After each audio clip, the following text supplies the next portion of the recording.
கோவையில் நூற்றாண்டுகள் பழமையான அருள்மிகு மாகாளியம்மன் திருக்கோயிலில் மகா கும்பாபிஷேக பெருவிழா பக்தி பரவசத்துடன் நடைபெற்றது.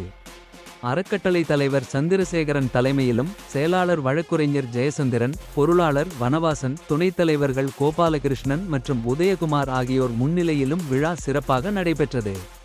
பழமைமிக்க இந்த ஆலயத்தில் பல கட்ட திருப்பணிகள் மேற்கொள்ளப்பட்டு புதிய ராஜகோபுரம், கருவறை, கல் மண்டபம் உள்ளிட்ட பல்வேறு புதிய அமைப்புகள் உருவாக்கப்பட்டுள்ளன.